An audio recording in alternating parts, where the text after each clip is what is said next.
Hi, my name is Judy and I'm the City Stitcher and welcome to my Flosstube channel.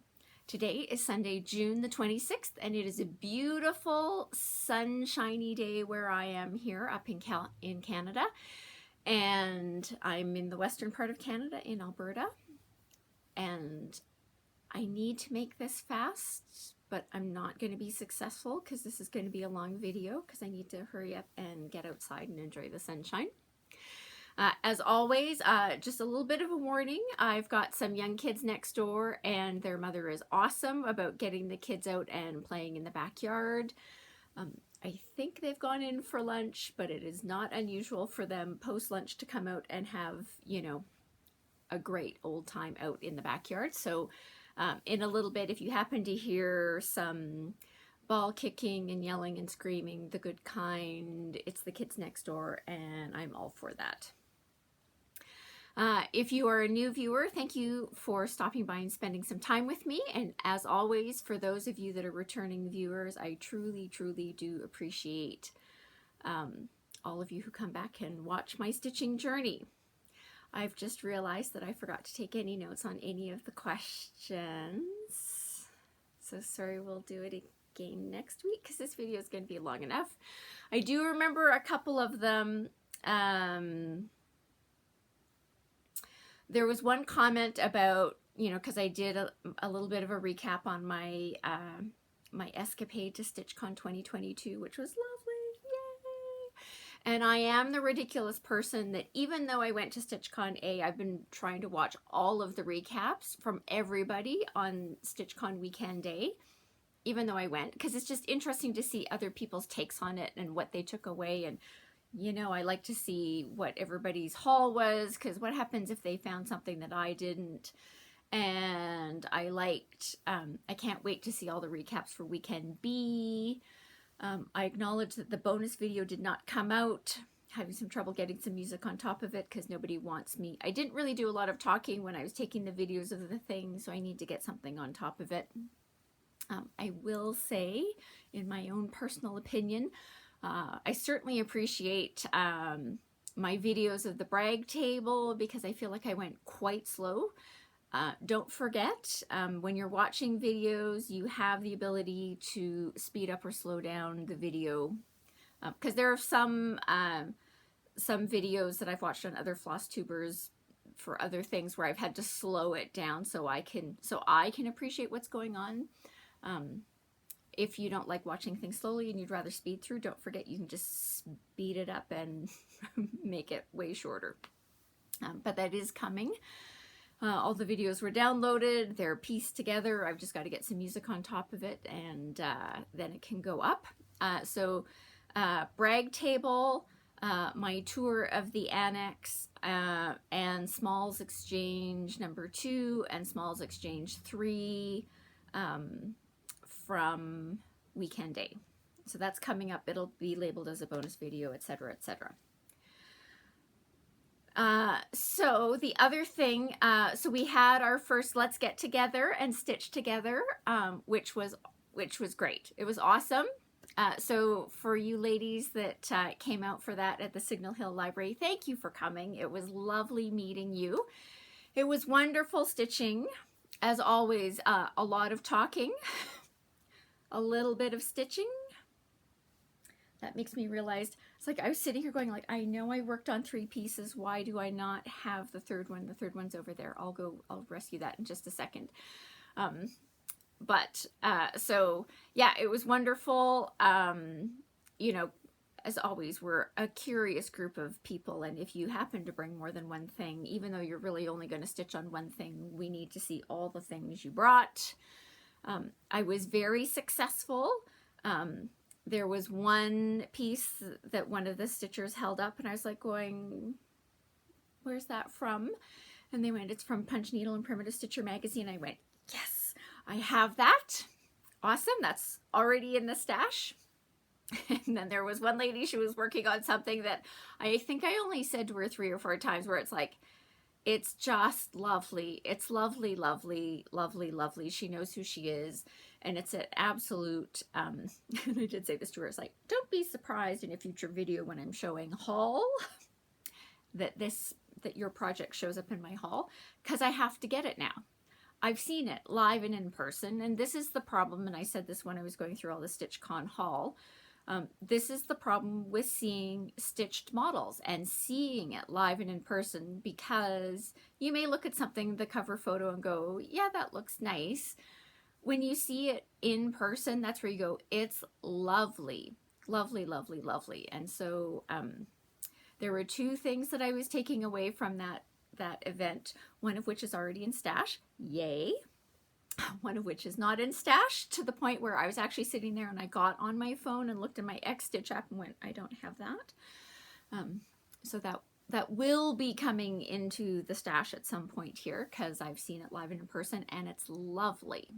Lovely, lovely, lovely. Anyway, so thank you to those ladies. It was lovely getting together and stitching. It's, okay, ignoring StitchCon, it's been a very long time since I've actually gotten together with people to stitch. So it was fantastic. The library was a good venue. We've still got room for more. So I have booked the same spot at the Signal Hill Library for our next event. So our next get together is going to be Saturday, July the 23rd at the Signal Hill Library here in Calgary, Alberta. I've booked the room for the same time space, 9:30 to 12:30. Because as far as I can tell, there's somebody who's got an event in the afternoon that seems to book it. Like, I was looking at other Saturdays that were available for booking at this point in time, and it seems to be seems to be some afternoon event that's booked, sort of like right in the sweet spot that kind of makes it not, anyway, whatever. I've booked it for the same time, 9:30 to 12:30, Saturday, July the 23rd.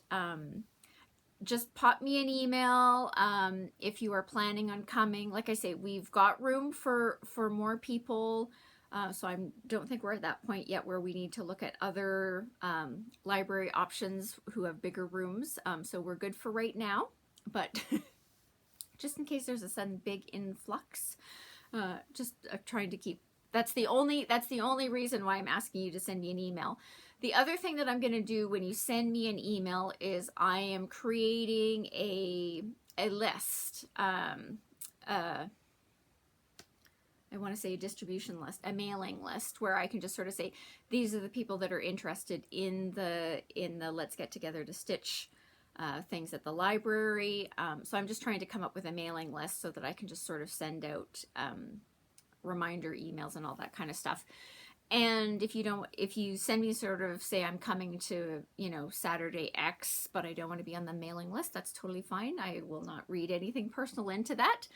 If you don't say I don't want to be on the mailing list, I'm just going to add your name to the mailing list so that when I send out the notices, so for everyone who had indicated an interest for the one that we had yesterday on the 25th, whether or not you were able to attend or not, I'm just going to send an email out to you already that says, hey, I've booked the library for the next one. Here's the dates, etc., etc. So that's how that's going. But it was lovely. It was lovely meeting new stitchers. It's lovely when stitchers to get together. And again, that's part of the thing from StitchCon where I go, that's the great thing about stitching together. And Barbara Hills from Keepsake said that. It's like, how many of you in this room really stitch by yourself? And the answer is just pretty much everybody raised their hand and said, really, most of the stitching we do is alone. And a lot of us are introverts and all sorts of things, and 27 reasons why you do it, and it's your hobby. For some of you, it's like it's the only thing you get to do by yourself in your life, which is totally fine. But it's also nice to do it with some friends who have the same interest as you. Now, whether or not they stitch on the same things you is a totally different kettle of fish. I laughed because one of the ladies was like, she was getting ready to come stitch, and she's like, oh, that project's on brown. I can't bring that because Judy doesn't like brown. Oh, I can't bring that project because it's got a chicken on it and Judy doesn't like chickens. She was totally teasing me, which was fine. It was funny because we all know my answer is, you stitch what you want. I stitch what I want. Actually, just so you know, you who said you couldn't bring the brown project, bring the brown project next time, because I want to see the brown project, because I think it could be easy that I could look at it and go, it's really lovely, if it was just done on some piece of fabric that was not brown. That's usually how I fix a lot of the brown problems. Just pick a different color. Anyway.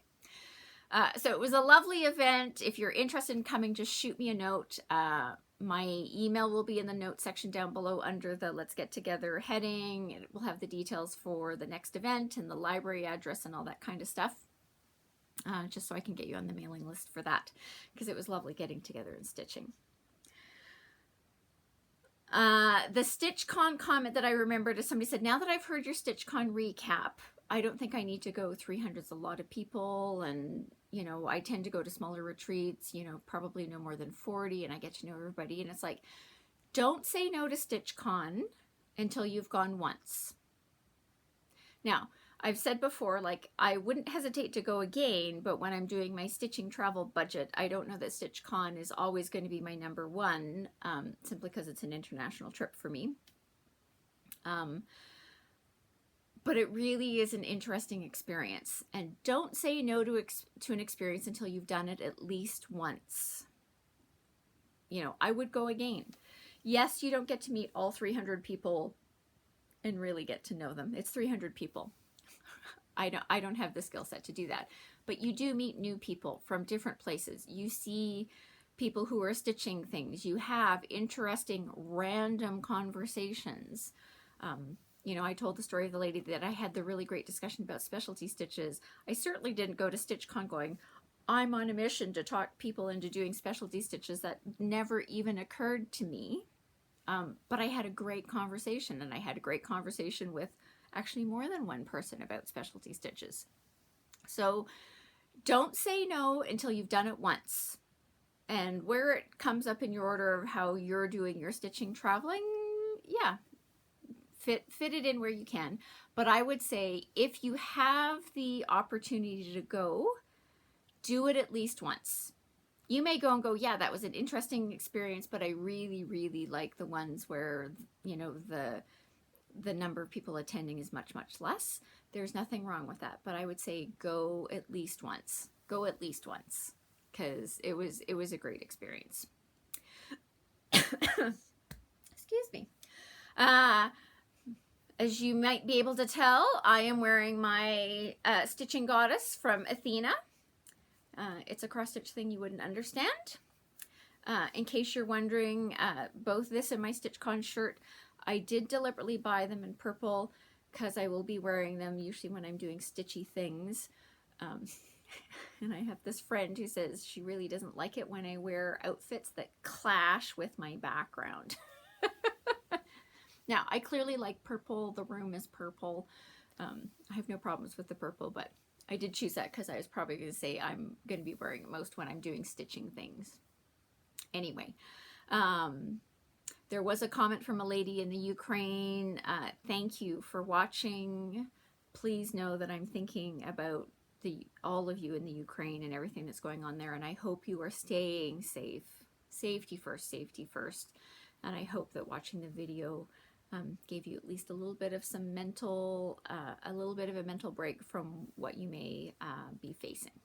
But thank you for watching, and thank you for telling me that you watch from the Ukraine, because I am thinking about you. All right, let's get into some stitching. So unlike last week, where it was really great because I had all those finishes, which brings up another topic. So how did my dad like his Father's Day gift? So I think it went over well. My dad is very, very reserved. So like, he's not someone who's like, oh my goodness, this is the best thing ever. Like, that's not his personality at all. So upside, it's like you don't have the really high highs and the really, really low lows. Like, he, you know, moves within a band. But he did rush out to get the t-shirt that he has that also has the Tasmanian devil, so he could show me that he had another Tasmanian devil thing, which, so I think that means it went over well. Next time I go over, it will be interesting to see where it is in the house, because that will be, like I say, I was talking to my mom after he'd left the room. I was kind of like, I think it's going to end up down on the credenza. And she's like, that's really funny. That's exactly where I think it's going to. But who knows? It could end up on the dresser, but you just don't know. Anyway, so I think it went over well, because he rushed out to get the other piece of clothing that he has that has the Tasmanian devil on it. I didn't want to say to him, I was like, I did get you a pair of socks that has the Tasmanian devil. Did you lose those? But anyway, I left that one alone. Anyway, so that was great. So unlike last week where I had a lot of finishes, I have no finishes this week. Even though I was hoping to have a finish this week, I was unsuccessful. All right, so what did I work on? Well, let's start with the ever faithful sampler of stitches by the Drawn Thread, which is a 9-part, a 9-chart series from the Drawn Thread that I'm doing as a stitch along with Sarah the Stitchin' Mommy. I started, so I'm working on, this is chart number 5, M and an O. Was working up here in the M. I'm also having that, oh yeah, I'm really not set up very well for this week, because all my backing boards are over there. Anyway, so what did I get done? So I got the letter M done. I got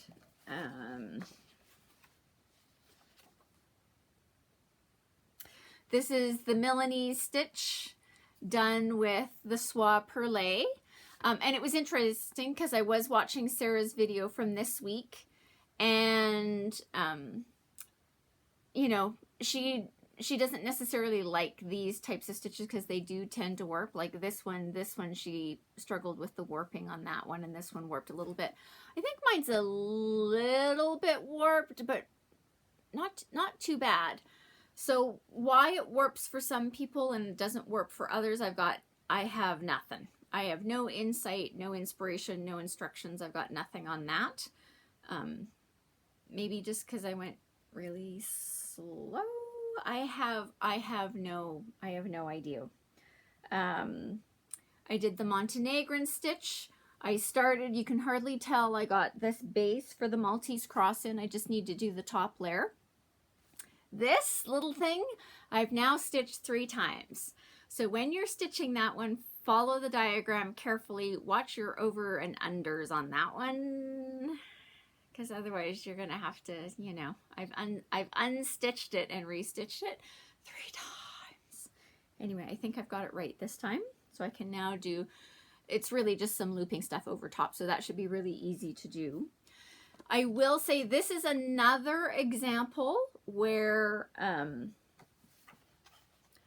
again, when I was working on this before I left for StitchCon, I was going to do some work on M, and I didn't do it because, so in these charts, quick flash of the weird chart, they have the big chart that has all the parts together. And so I looked at the big chart of all the parts together because I was like, I was going to start on the M because it was just regular cross stitch and I wasn't going to have to do a lot of thinking. But then it didn't seem to be lining up correctly, and that is, the answer is correct. In the diagram here, in this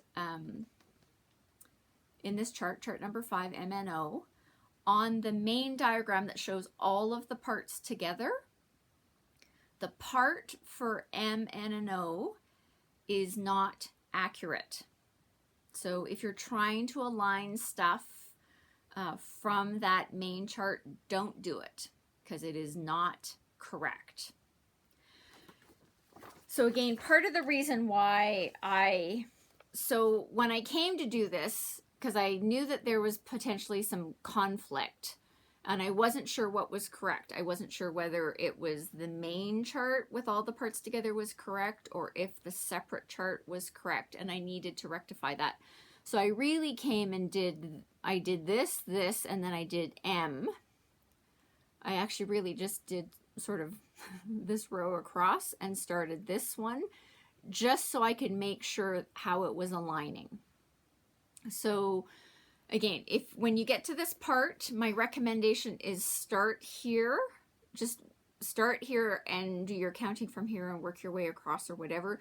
Do not rely on the main chart for how this particular block aligns with the block above. I think it's okay with the block to the left, but again, I haven't gotten down to these other letters to see how they're working out.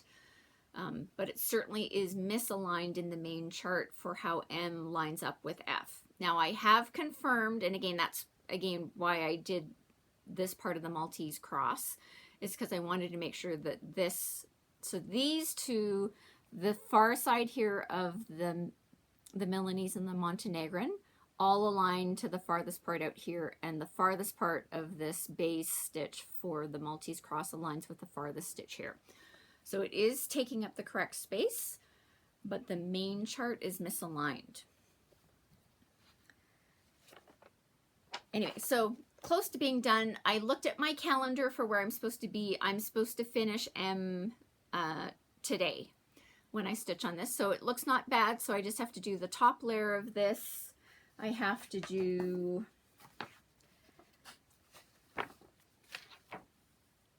this Moorish stitch, which I think is going to be super easy. And then I have to do this one, which is the mosaic filling stitch, which is going to be a little fiddly for me. I think, so it calls for it being done with one strand of Soie 103. I think I'm going to do it with one strand of Soie d'Alger, which is sort of generally my default position for what I've been doing. And again, if you look here, you can see, right, this is where Sarah was talking about, like, even in her video, she said even on the chart cover, it shows that this is a little warped from stitching this, which I agree. So does it sound wrong that I feel pretty good about mine? I feel like mine came out pretty good. Where's so there's mine. Now, if you look at it in person, it's a little, I can see that it's a little warped, but I feel like it's not too bad. Anyway, so that's mine. I was looking ahead to the letter N. And so I can tell you again, there's a conflict here. So the cover model shows that there's 5 light blue ones and 4 dark blue ones. According to the instructions, the reverse is supposed to happen. It's supposed to be 5 dark blue ones and 4 light blue ones. I'm going to go back and look at those pictures that I had taken from the Craft Connection of those other people who had done this, see what they did.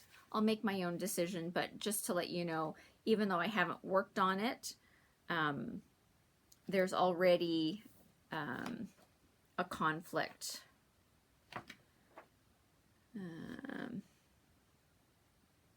Yeah. So according to the instructions, there should be 5 dark blue ones and 4 light blue ones, which is not what got stitched here. I am leaning towards this version, but like I say, I'm going to go look at my other ones and see how everybody else worked it out. If you bought the charts more recently, because again, I got cut number 1 when this came out. If you've got a more recent version, can you have a quick look and let me know if it says that the dark blue is for the white lines, that's the same as what I've got. Again, we've talked about this before. There's a lot of things in here where the charts don't necessarily sync up. There are some incorrect instructions as far as I'm concerned, and there are no corrections other than for the letter STU. The corrections for that are on their website, but if it were me, I would be putting some additional corrections out, but that's just me. Anyway, so yeah, if you've bought a newer version, can you just have a quick look and see whether they've corrected or if they've left it the same and left it up to everybody to decide for your own, because it's your chart. You can do what you want with it. All right. So that's the sampler of stitches. I also worked on my cottage of the month. This is the one that I was supposed to have done. It's not done yet. Anyway, it's getting close. I am having a terrible time. What can I hold up behind? Let's do this. Let's see if this is good enough. All right. So what have I gotten done? So I finished off the tree and the leaves. You can hardly tell, but I got the clouds in. I got the top branch in, the bottom branch in. There's a bunch of flowers in between here. So there's a total of 8 in the top and 8 in the bottom. You can see the first 2 I've done the white. There's supposed to be yellow in there. There's a couple more bigger flowers here. And there's 4 ladybugs left to do, plus French knots for the spots on the ladybugs and the strawberry seeds. So there's still a decent amount to go. This was supposed to be finished before I got here and it didn't happen. Anyway, I need to finish it before we hit the end of June. So like this has to get done tomorrow night. Has to. All right, and then the third project that I worked on, let's see if I can't rescue it from over here without bashing the camera.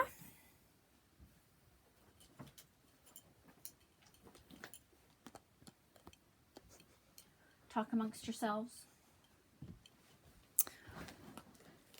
Because this is the one that I took to the stitching get together. So I took my Nora Corbett Sweet Pea from the Spring Garden Party collection. And you'll laugh when you'll see just how exuberantly I stitched while I was there. This is where I'm going. I really wish I had my boards, but I don't.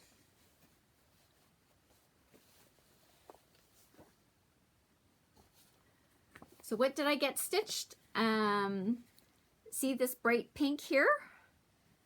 And there's a little bit over here. That's what I got stitched in the 3 hours that we spent together at the Let's Stitch Together. Yeah, because there was talking and chatting and showing of things, and you know, like at StitchCon, I had that one lady who said, like, are you planning on stitching while you're here? I'm like, sorry, who comes to a stitching thing to stitch? Anyway, I did get some stitching done. I was somewhat productive, not uberly productive, but I got some done. And as I can't remember who it is, it says every stitch you get into a project is a stitch closer to a finish. This is not a race. Stitching is for fun. So I did get a few more stitches in there. And it was more than I had originally scheduled for this month, so that's a win. All right. Because I was like, I knew there were 3 projects. All right. So that is the stitching that I have worked on this week.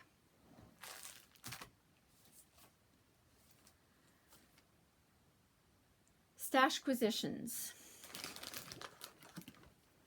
There aren't really any new stashquisitions, but, well, that's not true. That's a lie. Hang on.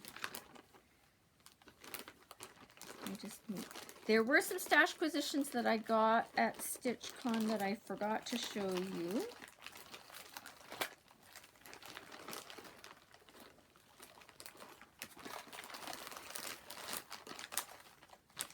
They don't seem to be in the bag that I brought. All right. So they were, I've got a couple of Zappy Dots needle minders because they are StitchCon. They're keepsakes exclusive. So there's one with the keepsakes house on it, and one that says to the effect of all the things her hands do, it's her stitching that make for that make keepsakes or something like that. Anyway, I got both of those. I really thought they were in this bag, so now I don't know where they've gone. Anyway. Yeah. I thought they were in this bag. Yes, lots of noises. Sorry about that. The other thing that I got, and again, because this is I'm watching a ton of the StitchCon recaps, I did get the Jan Hicks StitchCon chart. Again, it's not handy.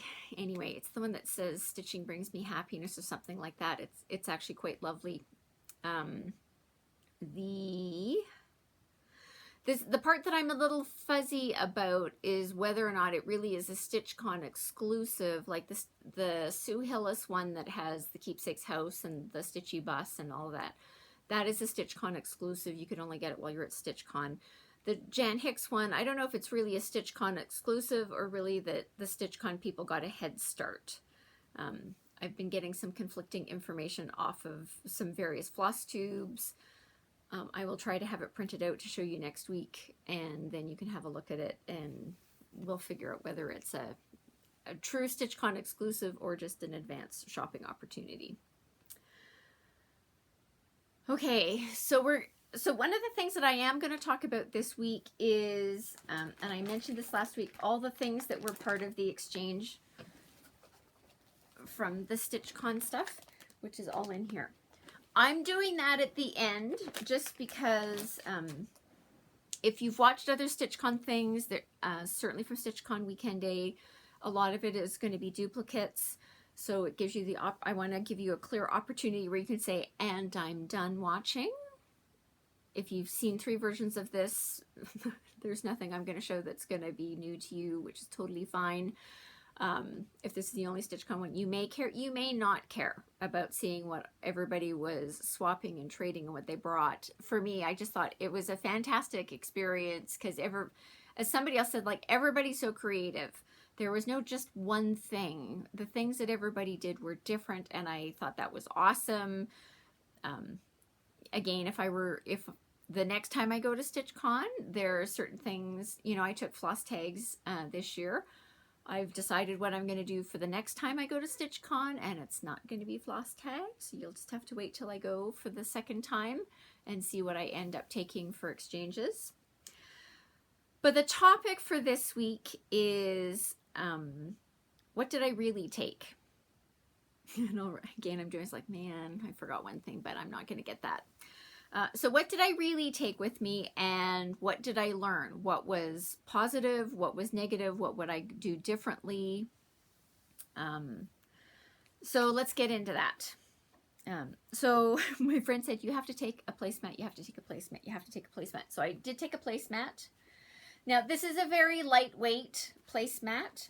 I specifically chose this one because it's very lightweight and it's crushable and it folds up and it could, like, you know, it fits into nothing. And whether it got creased or not, nobody cared. It's just my placemat. Now, I did use it. I will say, my friend was like, everybody's going to have a placemat. And the answer is very few people had a placemat. But I will say it was a little bit advantageous for me. And I specifically chose navy because of the projects that I took. It did allow me, as I was setting things down, I really could see them on this dark background. Whereas, like, okay, there's some thread, there's whatever, you should keep track of X, Y, and Z, whatever. So that was positive. She also said she's been watching some more Flosstubes from people who went to StitchCon. She said, apparently the placemat is so you can contain yourself. And she's like, I don't like that because I like to spread. Anyway, so I took the placemat. I did use it. I probably would take it again if I were going to another one, just because I did find it a little beneficial to sort of say, like, this is where my stuff is and I could see it concretely. Okay. I took a 6-inch Q-snap. I took it apart into pieces. I packed it up in my plastic bag as I was traveling down there. This, apparently the people on the screens were very interested in seeing what this is. They clearly didn't know what it was, and they weren't willing to ask me what it was because they kind of went, it doesn't look dangerous. but they were interested in it on the way down. Coming back, nobody cared. So, hey, who knows? Anyway, so I took a 6-inch Q-snap. It worked out well for me. It worked out well also because of the size of the projects that I took. For me, traveling, I would, you know, to this type of an event, I would stick with the 6-inch, or I could go as much as an 8. I think 11 is too big for me for traveling, but that's me. So I was happy with my Q-snap. Again, I took the 6, it worked. And again, I took this size because I felt it would work well with the projects that I was taking with me. You know, would I be willing to take an 8-inch Q-snap? Sure. 6 or 8, that's where I would go. So that was a good call for me.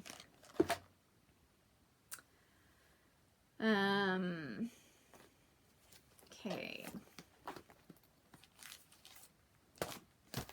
The other funny thing is I kind of had to put all this stuff back together because as soon as I got home, because I was stitching last week and trying to finish stuff off, everything got dispersed, so I had to bring it all back together. So from a project perspective, I brought this bag, which had my Once in a Blue Moon project in it. Now, I had a working copy of this project, so the original with the picture stayed home.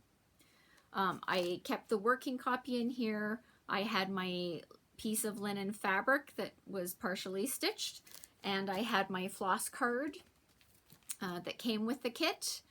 I did not take the beads. I had the beads in tacky bob. This did not come with me. I would not take a tacky bob with me while I was traveling because the case I think would be prone to cracking if I put too much pressure on it. So none of the beads came with me. Those got done at home. But this came in a plastic bag, and so I just kept it together in a plastic bag for when I went traveling. I also took this bag. So this is one of my good old off Amazon bags.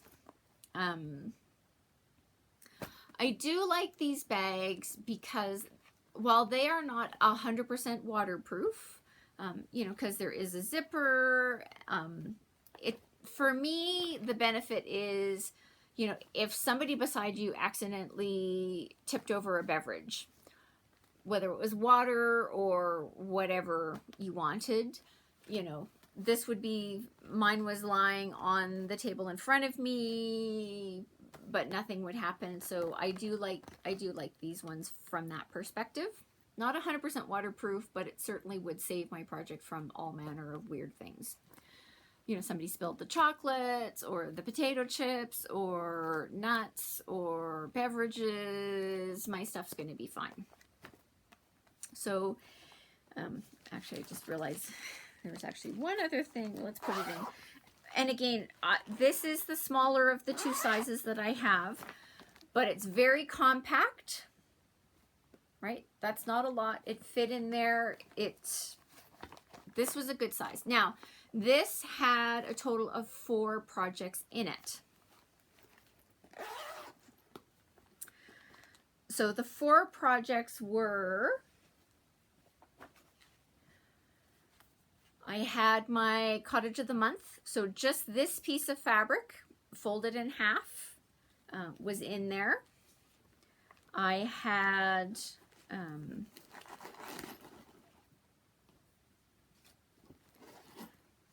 had my Blanc piece of fabric that was cut to size for music.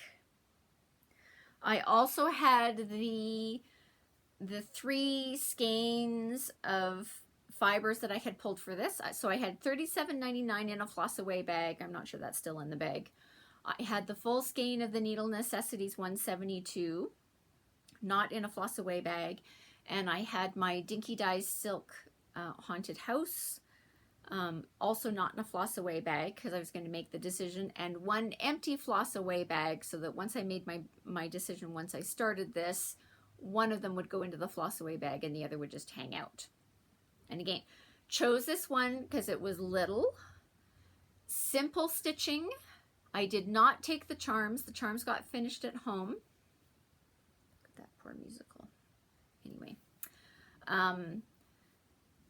Now, from a stitching perspective, this was a brilliant choice to take. This was fantastic. Straight lines. Yes, you had to do some counting, but it wasn't exuberant, bizarre, weird counting. Straight lines, 5 letters. You know, again, it was fast enough that I actually got all of this stitched while I was at StitchCon. So that was great. And it's one of the lessons I learned. I didn't get a lot done on my cottage of the month, because when I went down, I had most of the house done and I had the vine done. But the rest of it, so I filled in the door, I worked on the tree, but even here, like the tree is fiddly. You've got, you know, sort of these leaves over here and these leaves over here. But for me, in the way I stitch, it's not like you can drag the thread. You've got all these little bits, these little flowers here. But again, you have to start and stop each one of them. And so I will say I found, you know, I sort of worked on the tree, filled in the door and went, ugh, this is fiddly. I'm having to start and stop too often. And I didn't like that. Anyway, so I did that and went and stop. And that's when music started to get worked on. Oh yeah, by the way, on this one, I ended up using the 347 to do the strawberries. So I used Ladybug for the word June and around, you know, around the doorway and the windows. And the flowers are done with Ladybug. But I chose to use the DMC 347 for the strawberries because I just didn't want my strawberries to look anemic. Now, you know, from here, I don't know that you can necessarily tell that they're different colors, but I did make that change. They were supposed to be all done with Ladybug. This is more pink in real life than it's showing up on camera, which is why I made that decision. Sorry. Anyway, so I filled in the door because that was a good chunk. Did the tree, except for this one leaf up here, which I've solved this week. And then I went, it's just too fiddly. Too fiddly, too fiddly, too fiddly. That's not true. I think I did a couple of the green things down here. But it was too fiddly.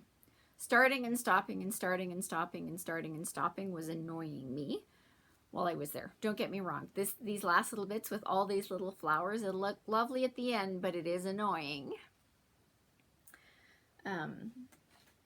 So that's why this was a great choice, right? This is a much easier stitch, straight lines, very few colors. Like in this one, there's 2. I took 3 colors, made a choice, used 2. And that's why I got it. That's why I got it finished, which I actually really like. That this is my StitchCon start and finish. Yes, I know I added the charms at home, but as far as I'm concerned, this is my StitchCon start and finish. And that was great.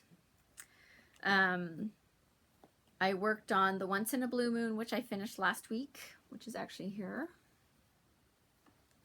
Right? And again, now, I don't think this was necessarily a fantastic one to take because, again, it was fiddly. I got a little bit done on it. It was great for having a conversation with someone about specialty stitches. So from that perspective, I'm really, really glad that I took it. I don't know that I would take this type of project on a stitching retreat again. The other 2 projects which I took, which I did not work on, were new starts. Oops.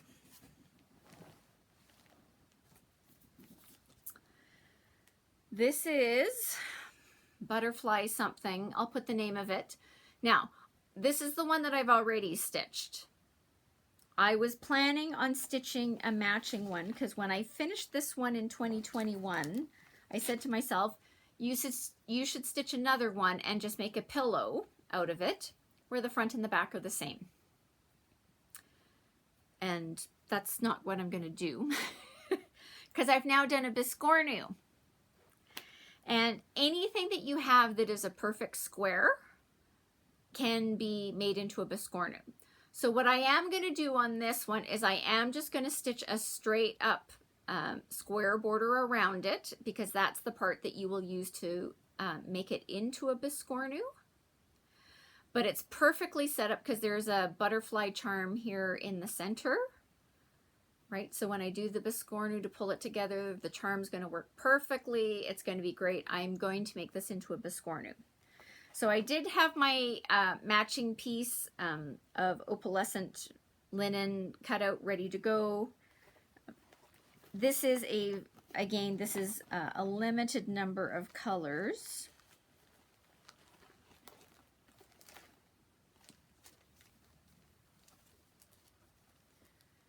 Yeah, they weren't even on a floss ring. They were just in the bag because all of these colors, these are clearly for that butterfly piece. So that was, you know, that was one of my debates. What was I going to stitch on? Clearly music won out, and that's a great option. But I would like to get this stitched up because I would like to make it into a biscornu. I think it will be lovely. Anyway, that's for later this year. Check back. The chart, like I said, I had scanned in the chart into Markup RXP, so I didn't have to take the original or a working copy because I had it on my iPad, which was great. And then the last project that I took with me, because I didn't have the chart scanned in, is this, who's this by? Midnight Stitching. This is Quaker Winter Slumber. Still in the bag. So it looks like that. I had the fabric cut out for it. This is a white opalescent Lugana. I don't know whether it's 28 or 32. I'm betting, looking at the back, that I probably kitted it up with 28 count. And it came, you know, part of the reason why this made the cut for coming is because it was a single color. Yes, you need multiple skeins. But the fiber for this is Weeks Dye Works Merlin, right? So again, simple, relatively simple chart, one color.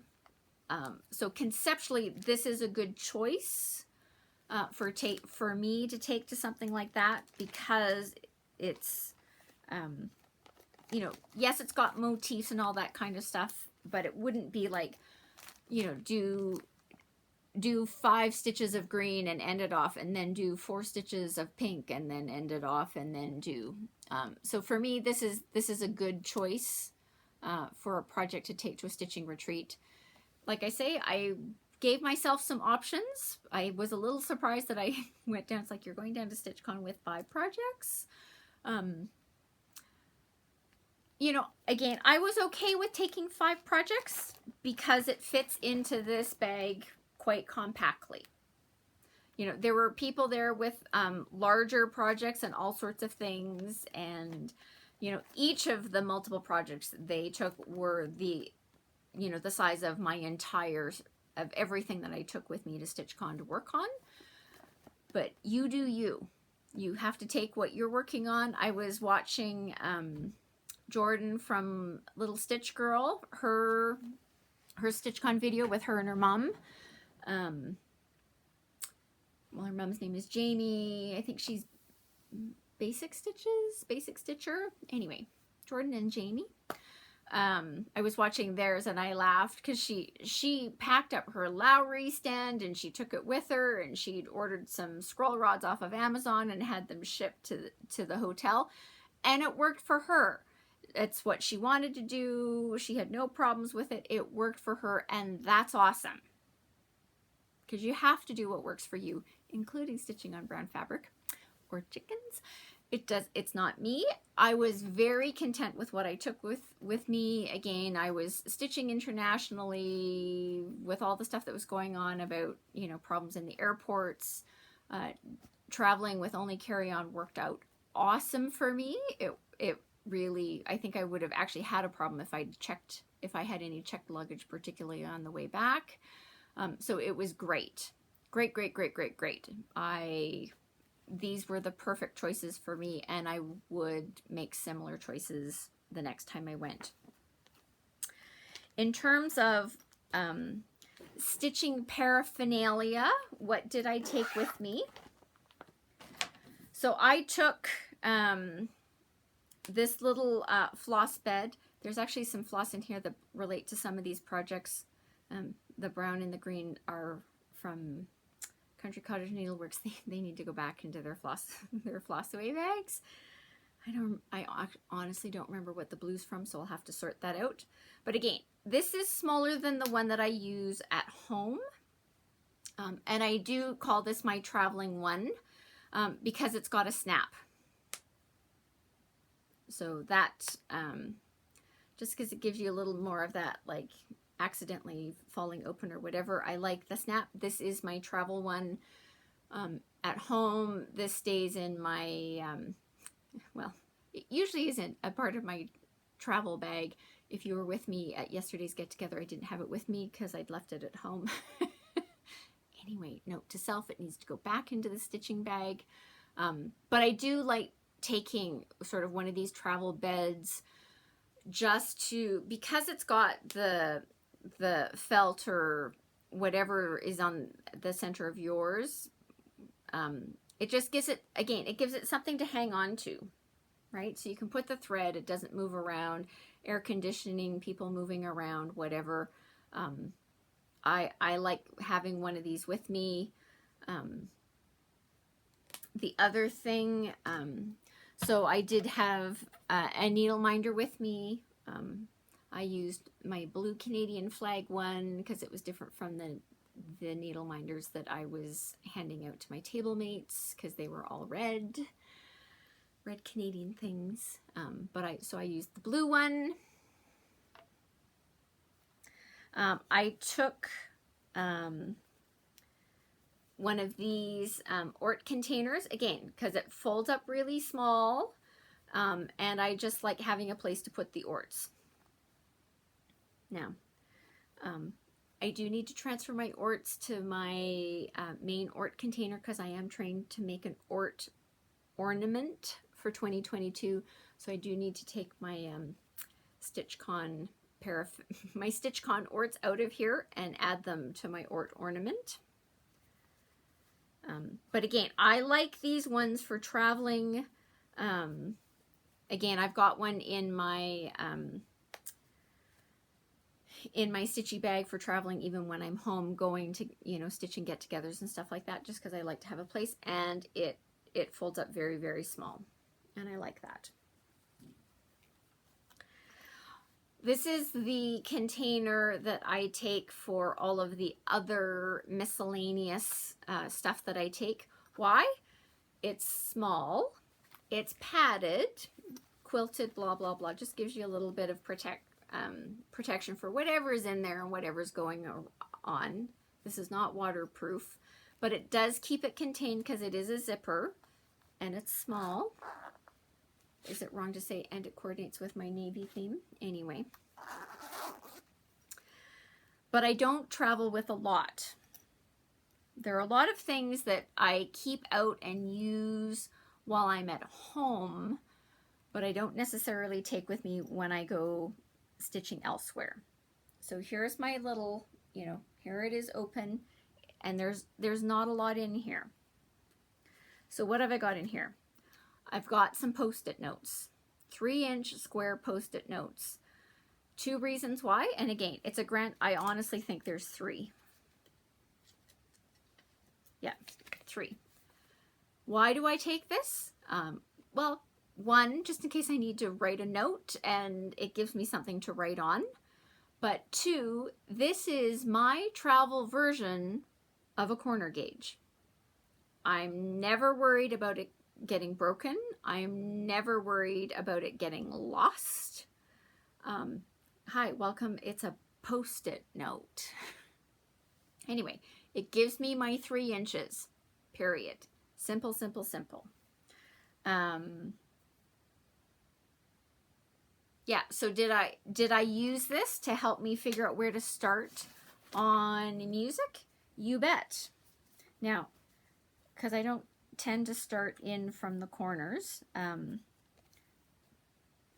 On music, I started as a center start.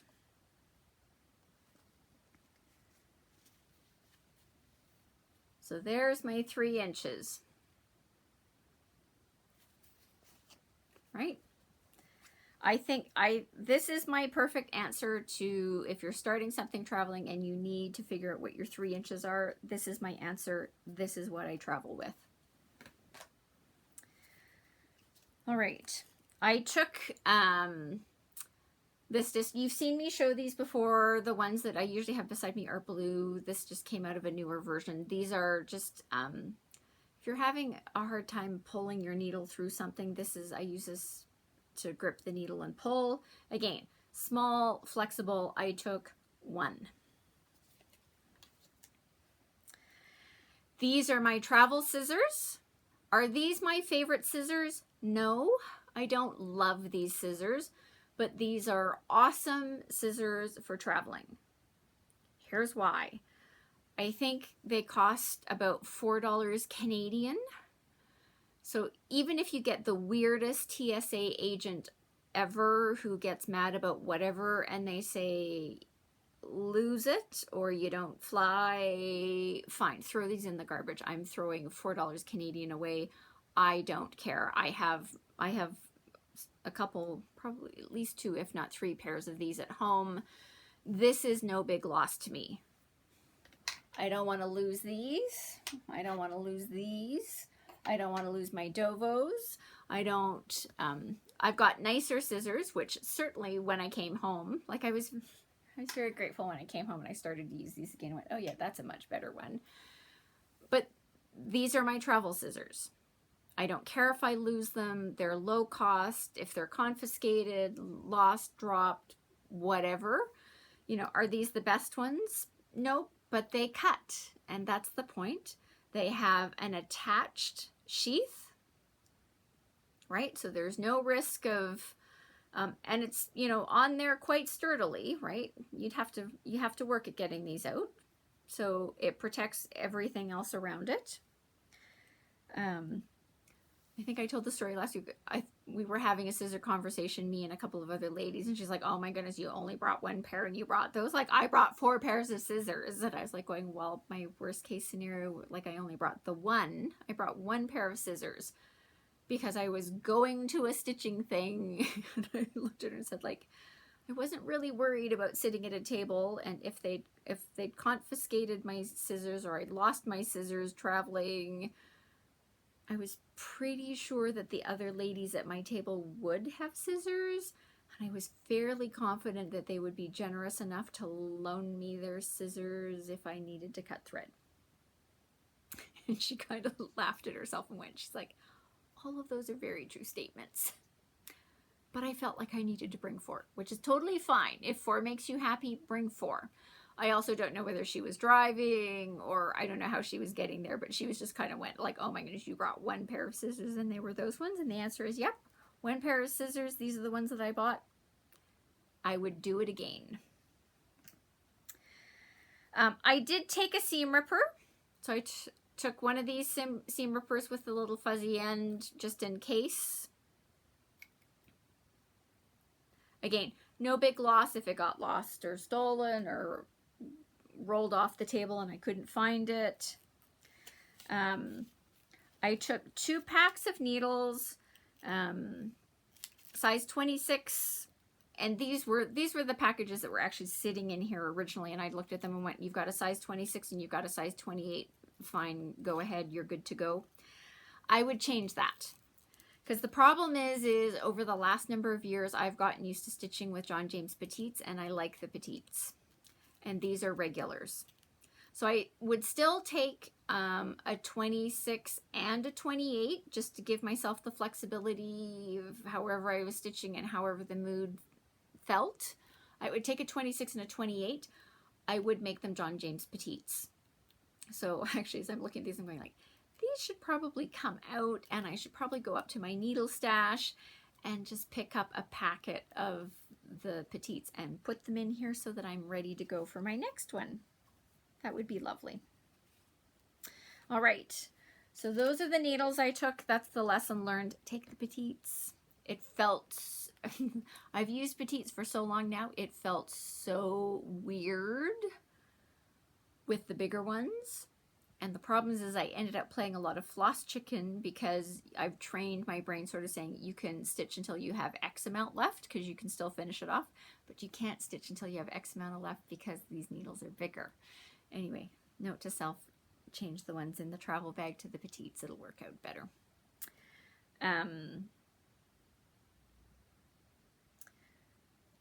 Actually, let's just go back to the needle mine for just a sec. I took the fabric one purely because, you know, I was doing, I'm a Canadian, here's the Canadian things, etc., etc. Next time, I would actually take a smaller one. Just, you know, not that, okay, not that this is gigantic. This is just over an inch in diameter. But the funny one is, like, the one that I'm using on my cottage sampler, this is the one that I would take. And in fact, I'm planning on putting this into my travel bag once I finish this, just so I have it. So lesson learned. I like the small ones. And again, if you're working on a 6-inch Q-snap, for me, this is the perfect size. It's got the really good magnet on it, so there's no problem. Well, there's one on the back. Right, there's no problem with the needle falling off. So, but note to self, this one needs to come off of the active project needle minder collection and go to the travel bag. As part of my haul, I showed that I picked up another small pair of tweezers. I have a great talent for sewing random pieces of fuzz and hair into my projects, and it annoys me, so those came. I bought the second pair, so I've got one at home, and these are staying with the travel things. I did take a picker, and this is the picker that lives in this particular case. So whether you're counting or frogging or whatever, it's just a useful tool. And it stays in the bag.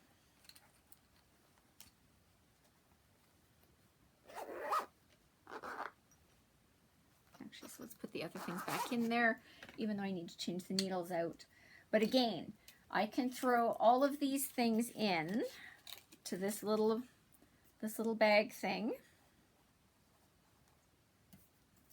complete with my Post-it notes. It doesn't take up much room.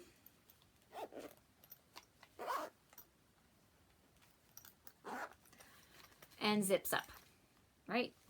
Easy peasy. So I agree with all of those choices. Let's talk about lighting.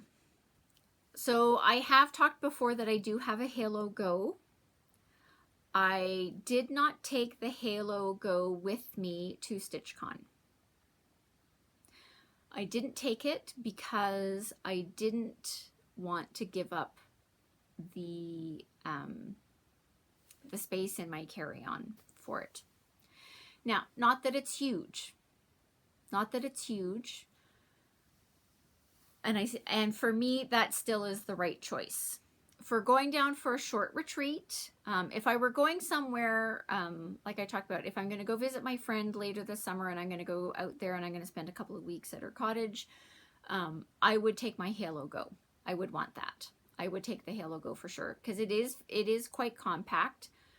But because I was only doing carry-on, 27 other things, I chose not to take the Halo Go, and that was the right decision for this event. I did take a set of readers, and you know, I've got a couple of readers at home with different magnifications. So really all I did is I looked at the fabrics that I were taking. I tried the readers on. I went, which are the ones that I see best with? And those are the readers that I took with me. I used the cheap readers because I am at an age where I'm aging. My vision is changing. What I need for my needlework, I am expecting to change over time. So I'm not getting a good pair of readers. I've talked to my optometrist, you know, et cetera, for now, I'm getting the cheap ones because I can tell my vision is changing. And so I'm using the cheap ones now, but I got the ones where I'm like, this is the one that I can see the best with. That's how I'm going to use my magnification, and they worked out perfect. From a lighting perspective, I did take a light. It worked great for part, and then not so great for part. And this is the one where I'm really sad that I don't have it with me.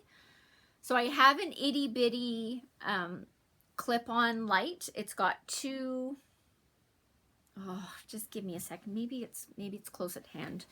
Let me see if I can't find it.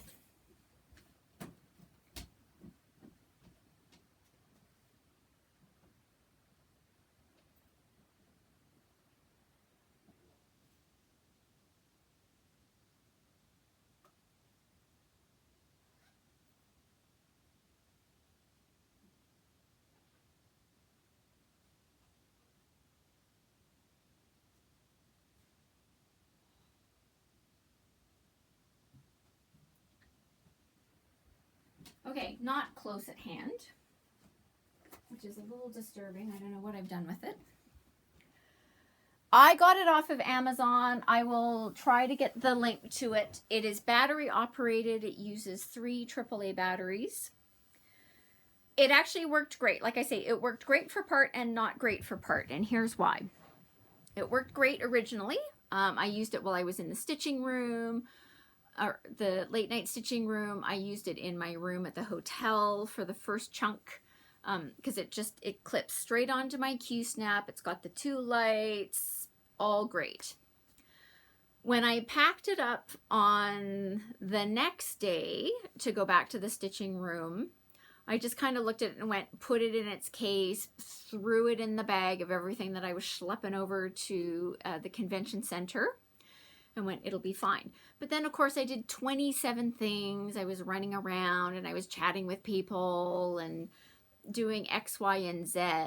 And so, as usual, as I talked before, very late in the day was when I actually sat down to do some stitching. And it turned out that I had accidentally somehow, whether it was me or somebody walking by or who knows what happened, knocked it in a way that it actually turned it on at some point, and had been sitting being full on brightness in the case in the depths of the bag for who knows how long. So by the time I pulled it out, the batteries were quite drained, so the light wasn't quite as bright. So the lesson learned is it was a great tool to take with me. And again, for an event like this, certainly if I'm traveling internationally, for a short-term thing, I would take the itty-bitty light again. It works great. It clips onto the Q-snap, no problem. It's not too heavy. It comes with its own case. Note to self: take the batteries out every time until you're ready to use it. Because if I had done that step, it would have been great. I would have, so in the stitching room at StitchCon, I would have liked having just a little bit more light on what I was working on. I still as you can tell, I still managed to stitch without it.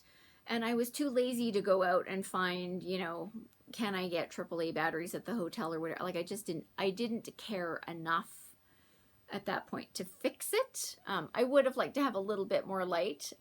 So it was, the lesson learned is it's a great thing to take for a short-term stitching thing, traveling internationally, carry on only. It's a great thing. Great. Yeah, it was the perfect option for that. Like I say, if I'm going to my friends for a couple of weeks later this summer, I am going to plan on taking my Halo Go. When I went to the stitching get-together yesterday, I took the Halo Go just to give a little more. I like having a good light on my project. Again, I think it's just because I've trained my brain, because certainly I've done so much stitching at home that I have a light that's directly on my project. I think I've trained my brain that I have a project and a good light on it while I'm working. So I took the Halo Go to the library. I think I'm the only one that actually had a light going at the library. So the lighting at the library was really good. Nobody else really needed it. I think it's just because I'm used to having it. Next time I will probably still bring it, but I may actually try not using it and see how I do. I think I'm just used to having a bright light going. But yeah, so 2 weeks somewhere where I know I'm taking luggage. I would still take it on as carry-on, you know, because it's not, a Halo Go is not a cheap light. The itty bitty is a cheap light. So same thing, cheap light, if it got lost, if it, you know, whatever, like it's not going to be like, oh, that broke or that got lost. So the itty bitty was perfect for going to StitchCon. Again, I'm quite sure that I got it off of Amazon. I will try to track it in my Amazon history and put it in the description box down below if you're looking for that. So generally for the most part, what I took was really good. I was happy with my choices. I would certainly, what I learned from the Cottage of the Month is like, make sure and people said that before, take things where there's blocks of color and there's chunks of things. And the answer is yes, they're not kidding. Finicky for me at that event. Again, I stitched a little bit on the cottage and I was like, I can't be doing the starting and stopping. It's just too annoying while I'm here. It's annoying while I'm at home, but it's really annoying while I'm here. So having something that's monochromatic or big blocks of color or whatever. But again, I'd sort of limited myself. Like the sweet pea, I probably would not have taken that to StitchCon. Yes, it does have some bigger blocks of color, but there's just more colors there than I wanted to pack. Right? I was kind of like, if it's got more than 5 to 7 colors, that's too many colors for me to pack, because I wanted to take multiple projects and etc. And I was aiming for carry-on and all the 27 things you've heard me go on and on about. So for me, for StitchCon, for that type of a retreat, yeah, I've learned that I really do need the ones where it's like less thought. Monochromatic, big blocks of color, limited colors, those are great options. Ones where you can sort of do a motif. Again, part of the problem on the cottage was like, well, great, you got 3 leaves, like, you know, congratulations, you got 12 stitches. Now you have to stop and, you know, start again somewhere else, and you can't use the loop start because you're using fancy floss, and I did all of that to myself. So that's what I've learned for me for stitching at those types of things. Certainly, again, traveling by plane, internationally, carry-on only, that's the lesson learned on that one. I will say that I missed, you know, same thing. I have gotten used to working at home and using a stand and, you know, 27 other things. So it has been a long time since I've had to take a Q-snap and hold it in a hand while I stitched with the other. I haven't done that in a really long time, so it felt a little weird. I mean, you get the hang of it again because that's how I started. But I was like, I would have liked to have had something with me. Portability is a concern. I had looked into something that I was hoping was going to solve the issue, and it is going to solve the issue. It just didn't arrive in time. So if you check back next week, that's the topic for next week's conversation. The people who came to yesterday's stitching thing, they got a preview of it and they got to see it live and in person. So come back next week and see what my solution to that problem is. So it is something that I will add to my travel stitching. I would take it to StitchCon. I would take it internationally. It's not cheap, but it's good. I'm enjoying it. And for sure, if I go to my friend's place on the lake, I will be taking that for that one as well. So stay tuned for that. All right. That's the end of the official topic of what did I really take with me and what did I learn from that. I'm now going to get to the portion where I'm going through all of the things that were traded and exchanged as part of StitchCon. So if you aren't interested in seeing these, hey, this is your cutout point. Thanks for stopping by. As always, stay safe, stay healthy, and find some time to do some stitching, and we'll see you next week. For those of you that want to see it for the first time or for the 27th time, here's all the stuff that I got as part of the exchanges. So I'm going to start off with floss tags. This is part floss tags A, because I did, I'm afraid that some of them are going to be repeats, but we'll see how it goes. So these are the ones that that were part of the exchanges. Anyway, I'm just gonna start with them, and I'm gonna show them all. My answer is I'm showing all of them because everybody who participated in these exchanges spent time, money, resources, effort, and I appreciate all of that. I truly do appreciate all of that, and I want to recognize the time, effort, and everything that went into everyone who was participating in this. So I want to acknowledge that. Again, if this doesn't interest you, thanks for watching. I'll see you next week. But again, the creativity and what people did and what it looked like was awesome.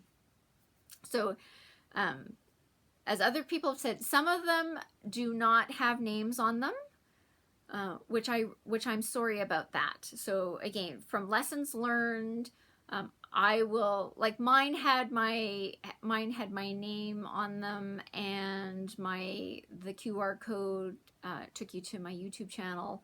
Note to self, I should have put my Instagram name on there, so lessons learned. But for people who are doing this, yeah, put your name on them, because we feel really badly that we don't know who to say, hey, Mary, Sue, Beth, whoever you were, thank you so much for participating. Anyway, so here's some floss drops that I got from an unknown person. I remember having the conversation when she gave them to me, but these are lovely. And again, so these are from scrapbook paper. Lovely. And again, I like that they're actually not too big, blah blah blah. There's positives. Like, again, you don't have to go bizarrely out of your way and go uber fancy or whatever. Doesn't mean you shouldn't. Do what makes you happy, but these are a lovely set of floss drops. And at the end, I'll tell you what I'm planning on doing with my floss drops.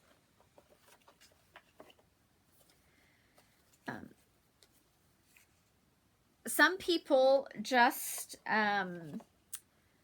so they didn't have floss drops or whatever. They did have business cards, and so I certainly took the business cards. So this is B's and T's Stitching.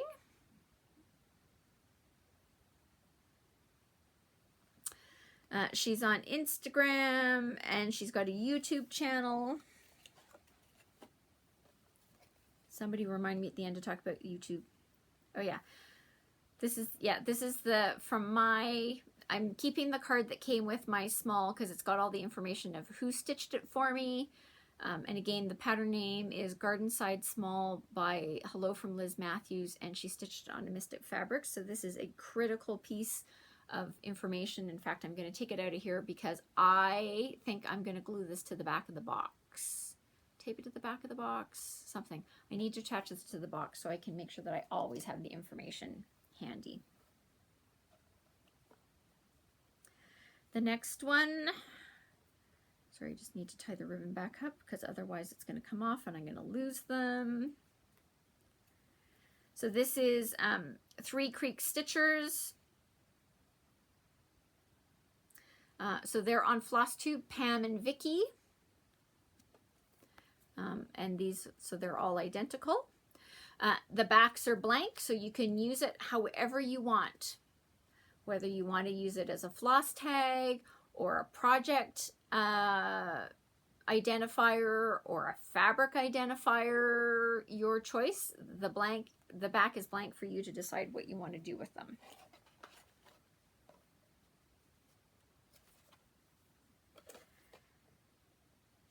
This one comes with a QR code, and I will confess that I have not scanned the QR code in. I will hold it up in case you want to scan it in and see what's there. I do need to do that. I need so part of the thing is I haven't done a lot with much of this stuff because I needed to do this video. And now I can actually, once this is done, I can sort through things and get them all organized. So there's that one. I'm pretty sure the QR code will tell me who it is. The back was set up as a floss tag, so you could put the brand, number, or color. This is from Elaine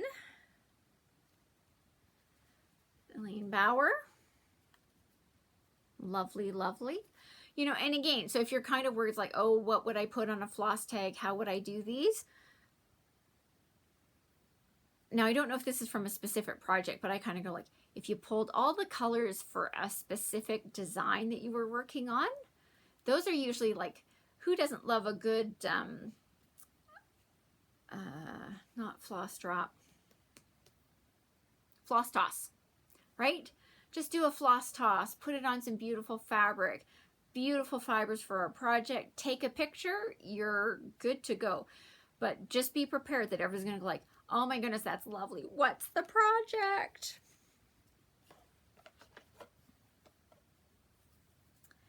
These ones, again, these are from Unknown. Set up as floss tags, hole punched.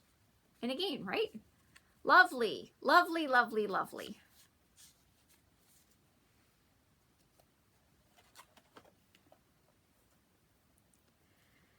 These ones are from Emily, the Kudzu Queen. She's got a blog, thekudzuqueen.com.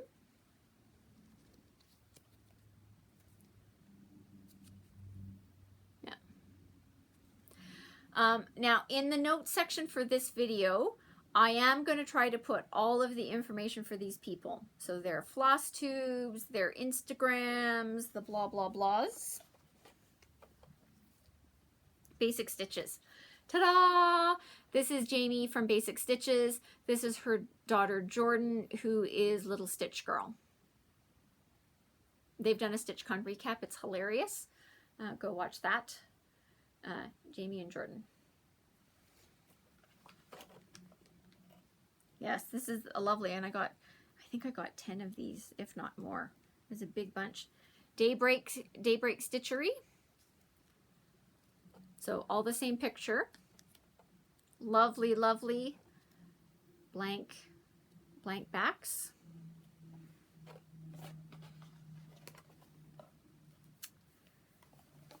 Now let me do a quick check. Yes. So Jan Hicks from Jan Hicks Creates. Her floss drops are a set of 5. And they are set up as floss tags. This is her Seasons in Lace. Lovely, lovely, lovely, lovely. I have plans for this. So the first one of the 5 has all 4 put together. So she got them framed, all 4 together with this matting in between them. But you get, of the 5, you get one for each of the seasons. So winter. Oh, that's not right. This is summer, winter, spring, and fall. Let's see if I can actually get them back in there. Yes, I'm weird enough where I'm going, if she tied them up, I'm trying to keep them tied up. Lovely, lovely, lovely. I was really looking forward to getting these ones because I love the designs. I'm planning on changing the colors. I actually had the conversation where they said, like, I'm planning on doing these. I'm planning on changing these. Because, ooh, make sure you tag me. I'm like going, well, you need to know I need to let my charts marinate. So it's not an imminent start. But I've got the charts and I'm working on the color palette. And, you know, yes, I will tag her when I start working on it. But not to get her hopes up that it was going to be too imminent. Candy, the 614 Stitcher. So those are hers, set up as floss tags. She's got, she's on Instagram and she's got I think she's got a YouTube channel. Why is that not on here? Anyway, I'll check into that. Like I say, a lot of the information for these people will be in the notes section below. Oh yes, Jen and Sarah, the Stitchy Friends, they have a YouTube channel. The two of them are also on Instagram.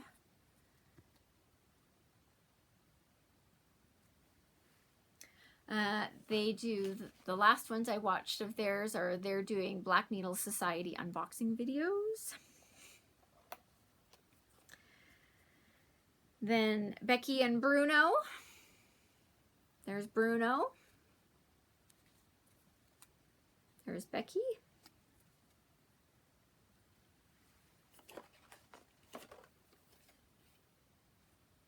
This is from Stitch Etc. I feel like there's more of these. They may have gotten jumbled up. If I come across these again, we'll sort it out. So Stitch Etc. was one of the trunk shows that was in the annex, which they've got like the mason jar wooden things to attach pieces to for finishing, or, you know, planks to put things on. Jamie from Basic Stitches, she bought one of those planks to attach the Tiny Town ones from Heart and Hand, which she showed that. I'm like, oh, I should have picked one of those up. But I didn't. Anyway, it'll be fine. It'll be fine. So Stitch Etc.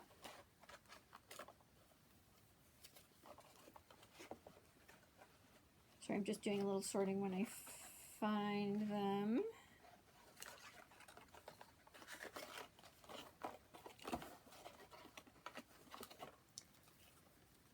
This is Rose Grawl. She's GrawlMum3 on Instagram. I don't like putting them up when they've got the phone numbers on there and emails, just, you know, a little bit of privacy concerns on my end. But I will put her Instagram up there. This is AJ from the Quilting Pot. All identical. Blanc backs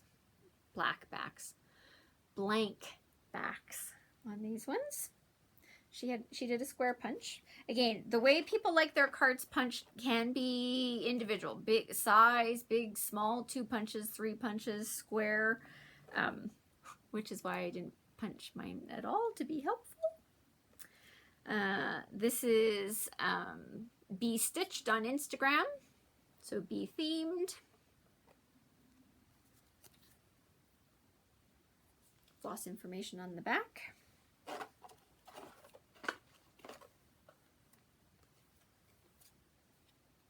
Oh, more Stitch oh, yes, there we go. More Stitch Etc. ones. The dogs you've seen. It's like yes, I felt it was weird that there was only one Stitch Etc. one. Again, getting them pulled together. Regretting not picking up a plank from them while I was there. Now, it could also be by the time I got into the annex that the planks were gone.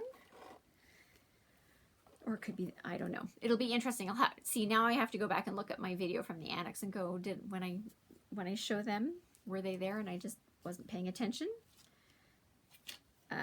This is from Painted Leaf Co. Homegrown Plants, Project Bags, and More. There's her information.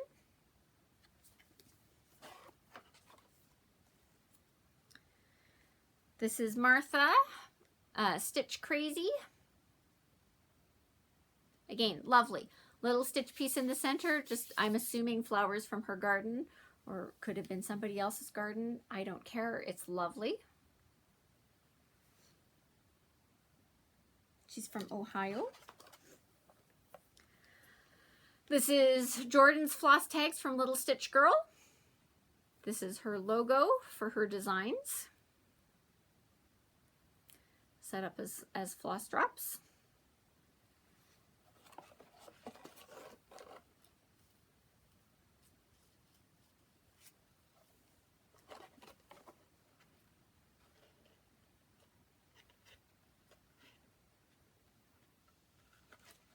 Sorry, organizing This is Edith Katz on Instagram. Lovely. Set up as thread drops.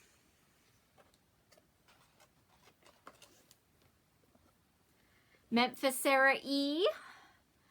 She's on Instagram and she's got a Flosstube.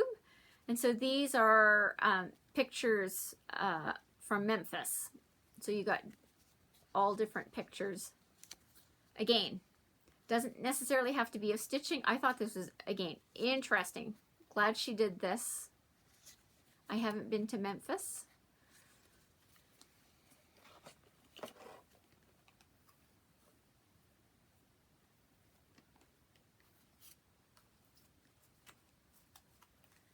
I think these came on a floss ring, but I took it off so I could get them into the box.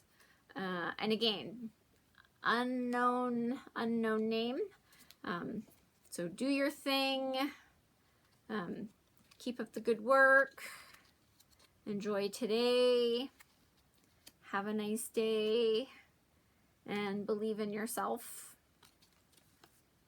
Blank backs.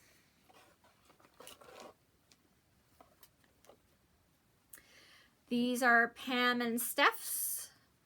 So these are Pam's. This is, so five floss tags from her. This is her on her first day of school. A more recent picture of the two of them. So those are Pam's. And then Steph's are also a picture of her from her first day of school. Again, be creative about how you're doing them. I think they were great. This is from Sanctum Stitching. This is awesome. This is I'm gonna put this into the travel bag as well. So cardstock, but set up like a matchbook case. Stapled at the bottom with some felt to just put your needles on. Awesome, awesome, awesome, awesome. I think this is brilliant. See, look at how smart people are. And again, that can now go into my stitching thing because I don't have to show it. Sanctum Stitching. Yay!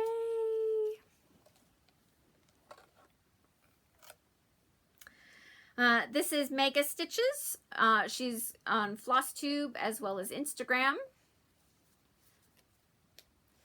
with her dog Luna. Set up as floss drops. Of course, we all know that the beginning of the floss drop, the great floss drop exchange, came courtesy of Michelle from Mama Loves You GB, who you should be following and watching because she's awesome. This is from Kim Roop of West Virginia. She's on Instagram. So she just gave a tag that had her information on them. And then these are her floss drops. They're laminated.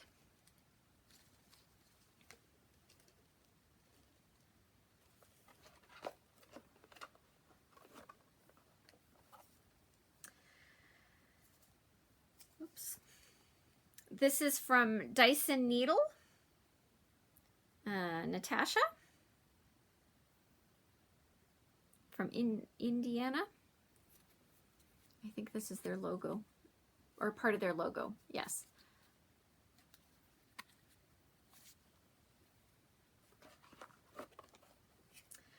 This is from Karen Belkanoff. She was running out and she looked at me, she said, "Is it okay if I just give you one?" I'm like, "I will take one. One is lovely."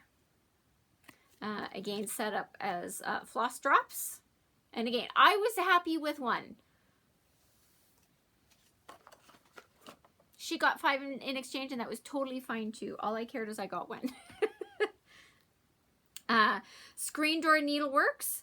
They are a new designer, so you're going to see them in the video with the annex pictures. People on some of the other StitchCon recaps have been talking about the designs.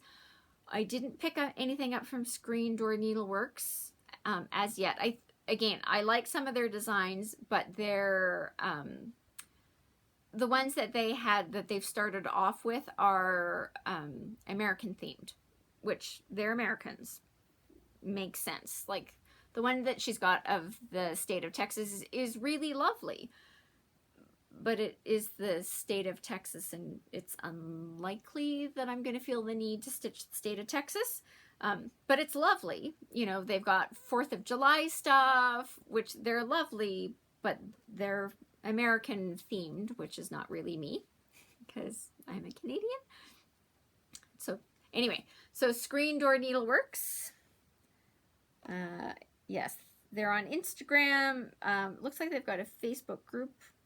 They've got a YouTube symbol on there, so maybe they're on there as well. And a website. Yeah, so the note section for this one is going to be big.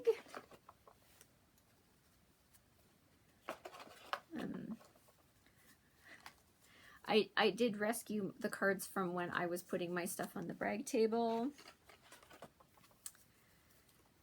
And this is Pancake, Phyllis's cat. She's on Instagram. Now, there are more, but they got a little more. They had other things with them for the next batch. So here comes the stuff from the bag. This is where it's all going to get noisy.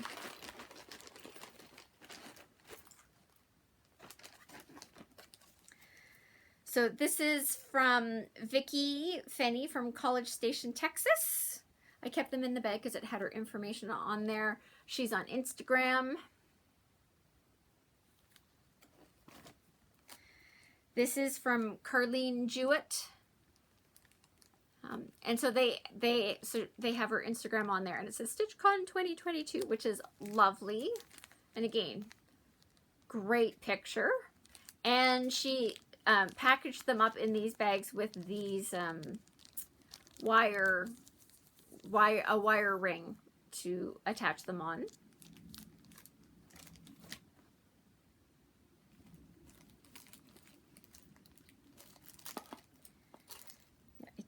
It gets a little, there's also magnets here, which is making pulling things. And again, so somebody gave me these are just blank cards. Lovely, lovely, lovely, lovely. Blank backs, so I don't know who to thank. I remember picking them up, but I don't remember the name. Lovely, lovely, lovely. They aren't part of those other ones because they're square, so they didn't fit nicely into my business card box.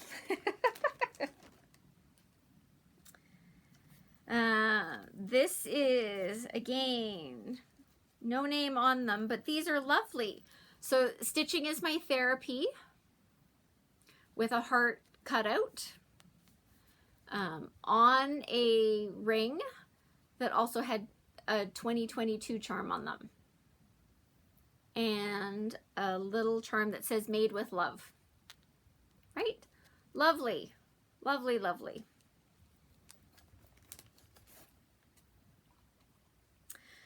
This is from Chrisanne. So the front says, hello, my name is Chrisanne. They are floss tags, and she's got a stitched picture back here. And in case you're wondering, this is Halloween Revelry by the Primitive Needle, stitched by Chrisanne on a wire ring.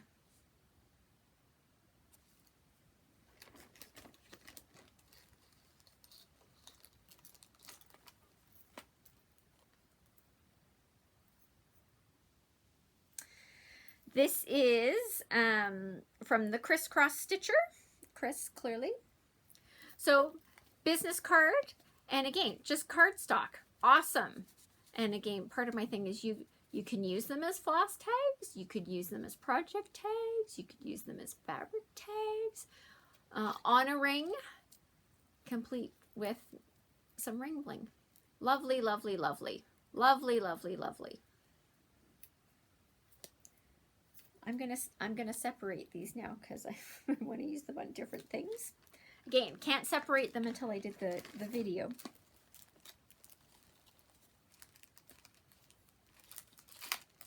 Oops. Do that one. Sorry. Okay, Rika from House of Stitch and Stash. Lovely, lovely, lovely. As floss tags on a ring with ring bling. Isn't that lovely? Yeah, so anyway, a little angel here. Lovely, lovely, lovely. I think you can buy these from her. Check on her Instagram. Again, the Instagram will be down below, House of Stitch and Stash, but I think I saw a post from her saying if you'd seen them and you weren't at StitchCon and you were wanting some, I think you can buy these from her.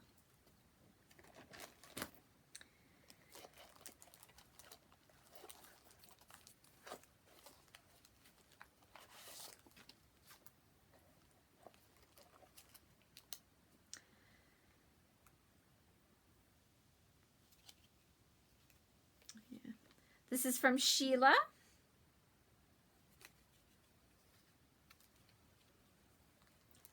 They say, rip it, rip it, rip it on a wire ring. Lovely. They're set up as floss drops.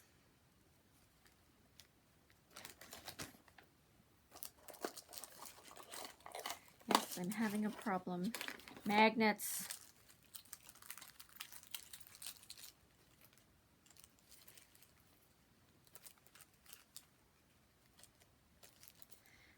Remember how I said I think there was a set that I was like, I think they also came in a ring. I think here's the ring.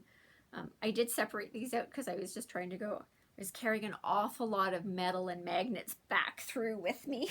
I wasn't sure how security was going to deal with that, so I put them all in a Ziploc bag to get through separately. And again, I don't know who this is from, but these are awesome. This is an awesome set. So it says, start what you want to start, stitch what you want to stitch on a ring with a needle threader. Now, when it came to me, the needle threader was in front of the cards, but the needle threader and my charm had a disagreement and they got mad at each other and they got into a fight, which I had to settle when I got back to my hotel room. So I separated them for the journey home. But honestly, again, I thought this was awesome, right? I love these needle threaders. They've got a hole in them so they attached on the ring. Brilliant, brilliant, brilliant. Lovely little charm. Blank backs.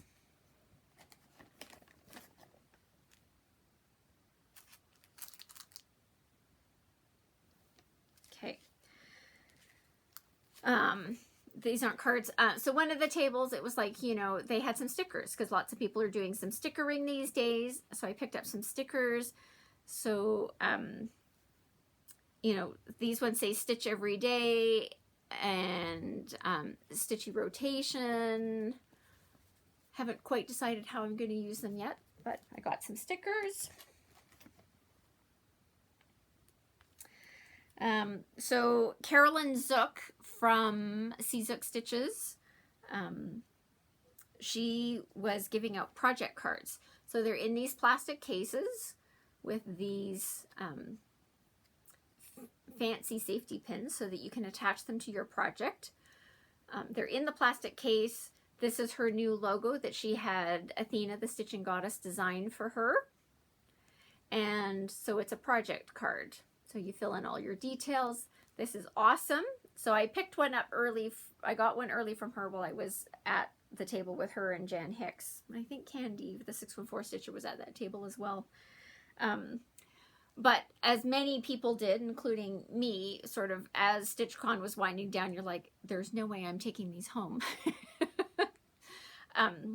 So she was coming around and sort of saying, did I give you one? Did I give you one? And so she got to my table and she's like, she looked at me, she said, did I give you one? And I said, yes, you gave me one.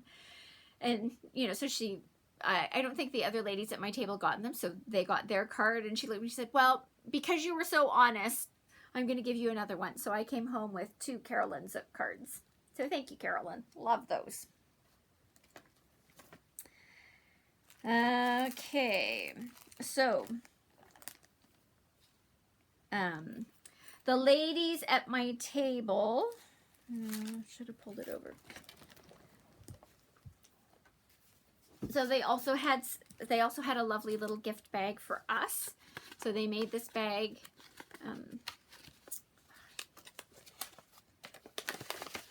This is from Kim and Judy from my table. So lovely little brown bag. Cross stitch queen, lovely, lovely ribbon. And inside were these floss drops. So they're lovely, lovely, lovely. The floss ring and some ring bling. Fantastic. So, I was going to say a thimble. It's a spool and a pair of scissors and a couple of buttons and a little tassel. Lovely, lovely, lovely. And there were some chocolates in the bag as well. Those chocolates never made it home. They never left the state. They were gone by the time I was packing up. So Judy and Kim, thank you so much for your lovely gift. That was great. Again, I'm keeping the bag.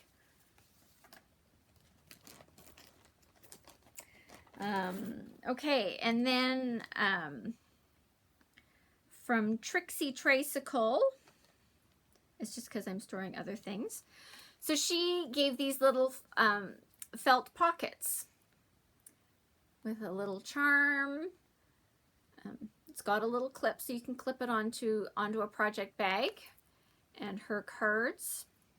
This is the picture of her on her tricycle, which is where she got her name from. These are project tags, right?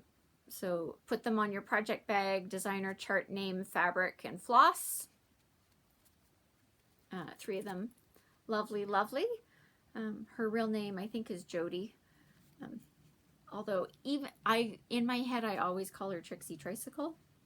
And I know that's not her real name. She was sitting at the table next to me with Laura, the infamous Laura. And then, again, as I was going around, somebody was just, their gift was that you could pick up a pin. So I, of course, picked up the blue one. This is why it was living with the Trixie Tricycle, because the Trixie Tricycle is felt. So I could attach the pin and make sure that I didn't lose it on the way home.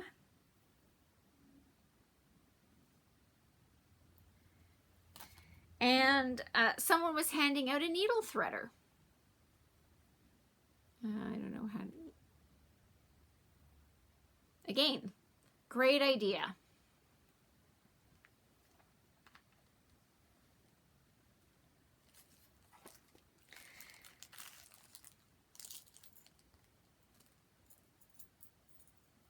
Okay, let's get into magnets. Because I got magnets. And again, some of these, because they didn't come with a card, I have lost the name. But so yeah, someone was just like, here's a tray of magnets, pick one. So from that one, I picked up this little Mickey Mouse cupcake with pink frosting. And again, now that I'm finally doing this video, I get to find homes for all of my new needle minders. I thought I had remembered who this was from, but I've lost it. But there's that needle minder. Rebel Stitcher.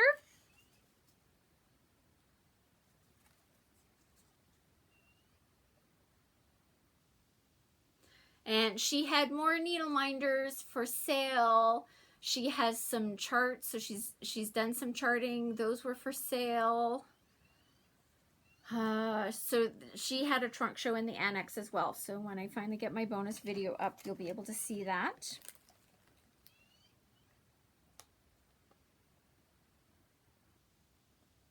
Got some silk thread from Hand Dyed by Vicky. I think they're all labeled mystery. I don't know if they were random ones or ones that were missed dyes, and so they're just mystery. But the answer is, you give me a spool of silk. You give me the option to get a spool of silk for free. Yeah, thank you so much. Thank you, thank you. And so I chose a light green. Kind of goes with my room. So again, so this goes into the stash. Thank you, thank you. This is from Julie Dean, Sunflower Stitchery. So this is just ring bling.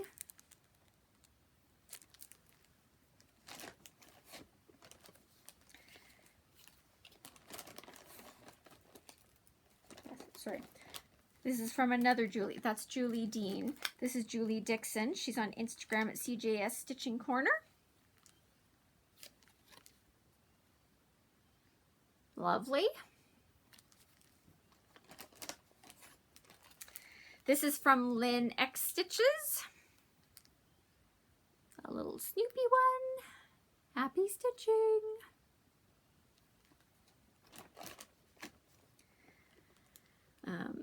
Again, this is a one where they just said, here's a tray of needle minders, pick one. So I picked the one that was the Santa Claus.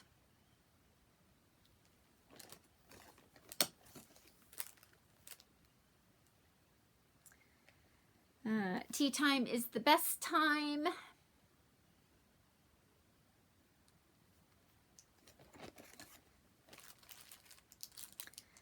This is from Stacy Stitches. So it came with a needle minder, whoops, and a project card and her business card. And again, right? So if you're worried that you don't know what, if you wanted to participate, but you don't know what to take a picture of or do whatever, like even that, isn't that lovely? Lovely, lovely.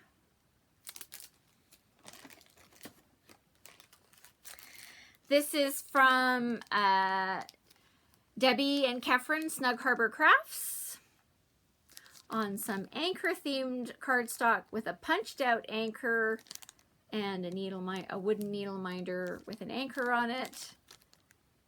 And isn't that a great back for that? Love it, love it. This is from Sally Freeman, Stitchy Pros.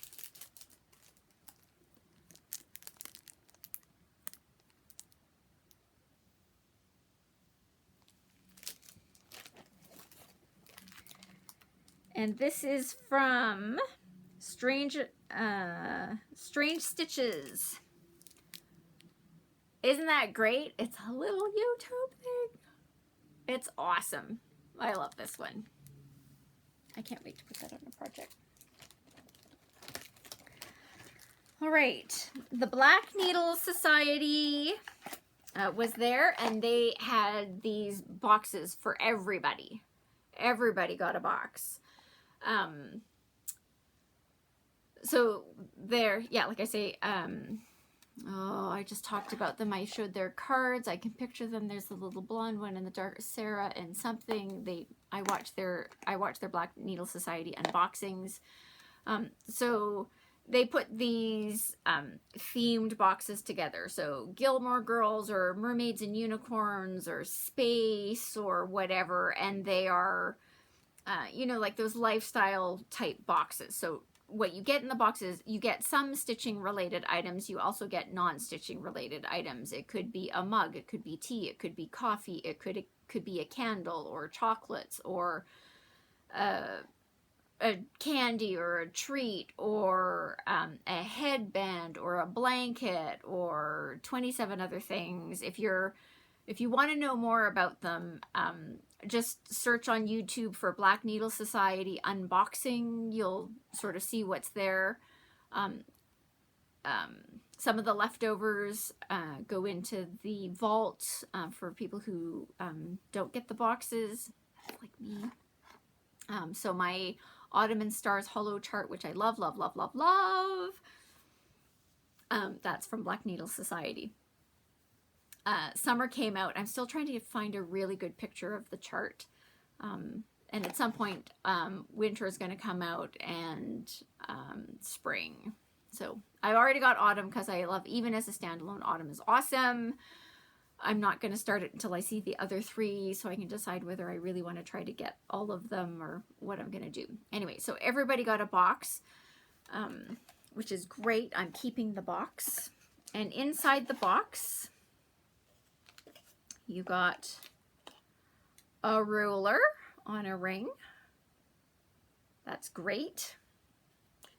You got a Black Needle Society sticker. I do need to figure out what to do with some of these stickers. And you got floss rings.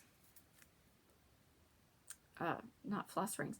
Floss cards, floss tags, and a black ring to put them on. So, dear Black Needle Society ladies, this is awesome. Thank you so much. And like I say, they had a box for everybody, which is very, very kind and gracious of them. And the one that I've left for last, and as I said, if you're watching StitchCon recaps, you will have seen this. So Carla from Craft Addict K. Lovely, lovely. She and I were stitching in the late night stitching room together, and we had a great conversation. Anyway, she's great. It was her birthday, and so one of the jokes was she thought it was really kind of keepsakes to throw a party with 300 attendees just to celebrate her 50th birthday. We sang happy birthday to her. It was great. But she also had a box for everybody. Everybody got one of these. It's awesome. So it's a little metal tin. I think the stickers on the front were different. So mine is the number 50. I think some of them had the word 50, but anyway. Lovely, lovely. And inside, you got floss tags. StitchCon celebrating the big 5-0. Another year down, but a lot more to come. Happy birthday to me. Another start what you want to start, stitch what you want to stitch.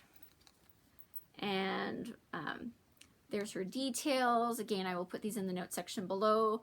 All on a ring with a charm. Mine came with a pink heart, and my my word is protected.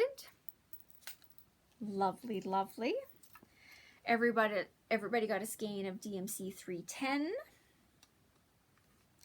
Everybody got a happy birthday needle minder, which is awesome. It's a little birthday cake with a charm on it. Isn't that awesome? Love it, love it.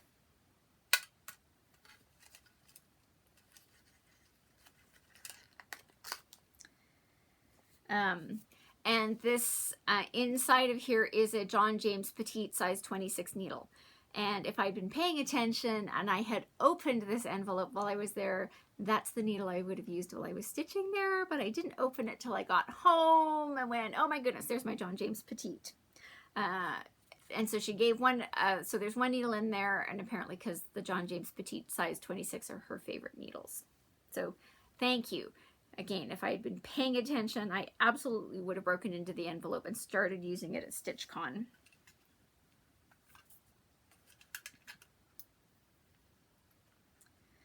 The other, and again, attached in the bottom of the tin is just another magnet.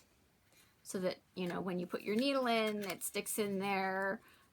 Now, the needle minder will stick to the tin anyway.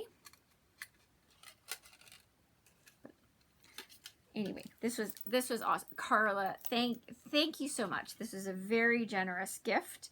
Happy 50th birthday to you.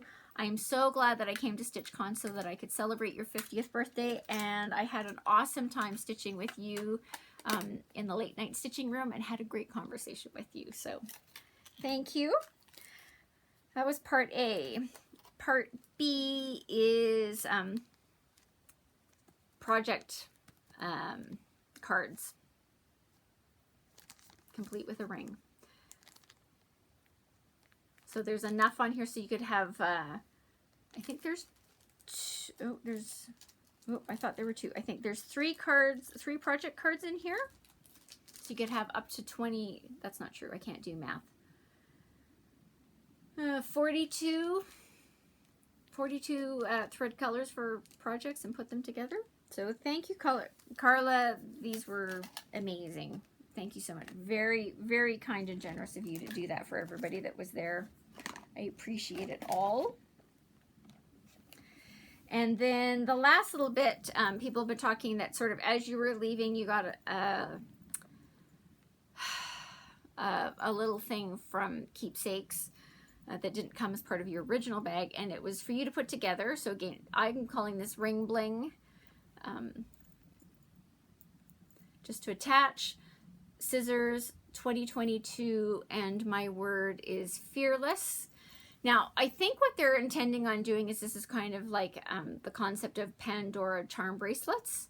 I think, now I don't know if they handed them out in 2021 or previous years, because of course I didn't go, but they made it sound like you got one of these every year, and so that that this ring, the more times that you attend StitchCon, you can fill up this ring with charms from each of the years that you go to StitchCon. So they came separated. As soon as I got home, I put them all together. I do want to go to StitchCon again. We'll figure out what year that's going to be, and it would, yes, I think it would be lovely if they had another bunch of charms to put together, and I could put it all together. So yes, I think this is a great, I will always think of StitchCon when I see this. Another 2-hour video. I told you this one was going to be long, but again, I loved what everybody did and everything that came in the random exchanges. It was awesome, awesome, awesome, awesome. So thank you to everyone for what you created and shared and gifted and exchanged and all that stuff. It was awesome. So thank you so much to everyone who participated in that. And with that, at the end of a 2-hour video, as always, so I hope you've enjoyed what you've seen. Like I say, I tried to cut it into chunks so you could cut out when you were when I was done with the topics you were interested in. Just another reiteration, the next planned stitching get-together at the Signal Hill Library here in Calgary, Alberta is Saturday, July the 23rd from 9:30 to 12:30. The details for that are in the notes below. And as always, I hope everybody is staying safe. I hope everybody's staying healthy. There's been more violence in the world this week, which is always terrible to see. Continually thinking about the people of the Ukraine.